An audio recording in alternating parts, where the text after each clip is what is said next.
السلام عليكم ورحمة الله. ازيكم يا حلوين؟ عاملين ايه؟ يا رب تكونوا في افضل حال وتكونوا بصحة وسعادة يا رب.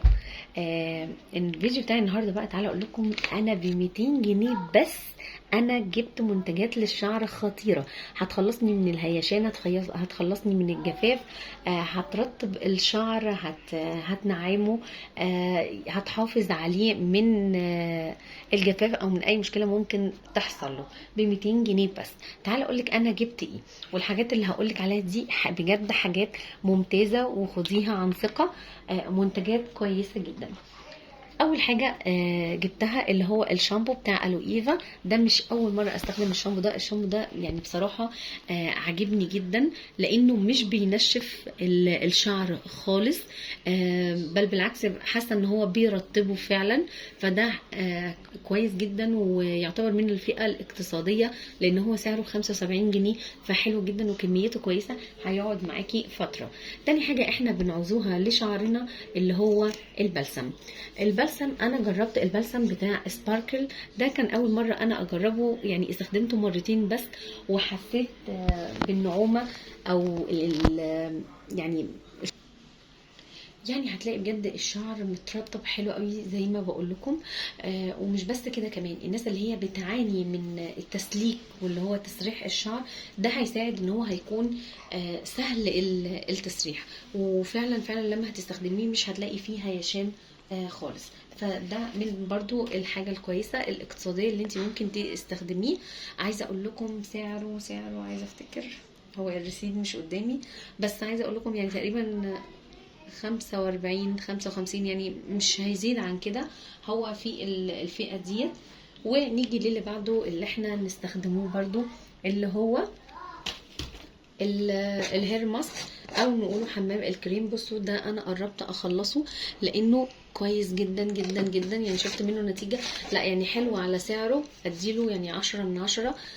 ده اللي هو المينك اللي هو بزيت الثوم والروزماري والخروع، فكلها مكونات كويسة وحلوة جدا للشعر.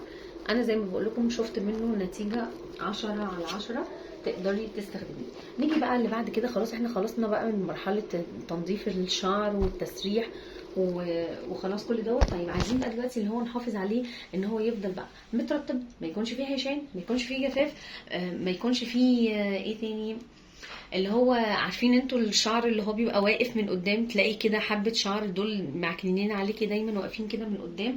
فدول حلهم في الناس اللي هي بتحب الكريم. عايزه اقول لكم برضو ان افضل الكريمات اللي انت ممكن تستخدميها اللي هو هاني دوت، اللي هو بتاع ايفا. مش عارفه الصوره مش واضحه ليه اهو،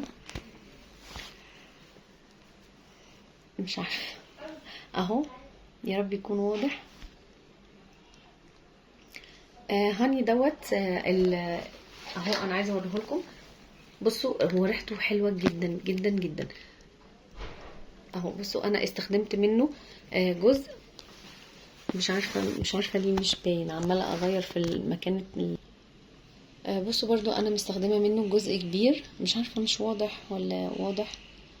بس هو كويس جدا، يعني ده ابني بيستخدمه، انا بستخدمه برضو، ما شفتش منه اي حاجه، مش بيخلي الشعر كده ناشف وجاف، لا خالص.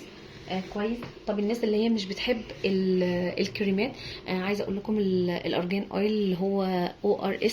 عايزه اقول لكم من الحاجات الممتازه اللي انت استخدميها برضو وانت مغمضه عينك.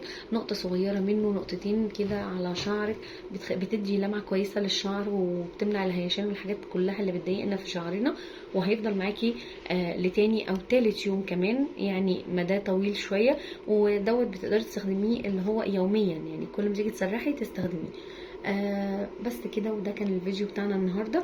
اتمنى ان الفيديو يكون افادك ويكون عجبك. متنسيش تعملي لايك وتشتركي في القناه لو مش مشتركه، وشير بقى لكل اصحابك، واستنوني في فيديو جديد.